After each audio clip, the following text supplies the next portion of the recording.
London जाकर भगौड़े नीरव मोदी के पक्ष में गवाही देने वाले जज साहब मार्कंडेय काटजू बड़े चर्चित हाकिम साहब रहे हैं। सुप्रीम कोर्ट से रिटायर होने के बाद काटजू साहब ने पिछले कुछ वर्षों में कई महान वैचारिक फतवे जारी किए। जैसे गोहत्या पर अत्यंत सेक्युलर विचार रखते हुए उन्होंने कहा था कि गाय किसी की माता कैसे हो सकती है, वह तो जानवर है जैसे कुत्ते, बिल्ली और घोड़े। एक बार उन्होंने कहा कि गांधी अंग्रेजों के एजेंट थे और सुभाष बोस जापानी एजेंट।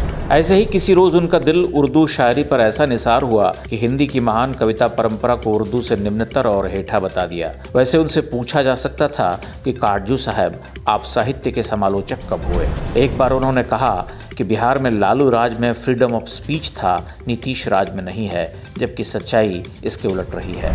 काटजू जी का दिमाग एक दिन जब गर्म हुआ तो कह बैठे कि भारत के सारे राजनेता लफंगे और धूर्त होते हैं, लेकिन शाजिया इल्मी बहुत सुंदर हैं, इसलिए मैं उन्हें वोट देना चाहता हूँ। कमाल है। काटजू मानते रहे कि 90% भारतीय बेवकूफ़ होते हैं। काटजू नैतिकता के अलमबरदार रहे। जब जो जी में आया कह डाला। उनके ऐसे बयानों की सूची बहुत लंबी है, लेकिन विडंबना यह कि दुनिया जहां को भाषण झाड़ने वाले काटजू साहब खुद नीरव मोदी के लिए गवाही देने लंदन जा पहुंचे। काटजू जैसे जज साहब कांग्रेसी इकोसिस्टम के छुपे चेहरे हैं जो अब समय के साथ खुद उघड़ रहे।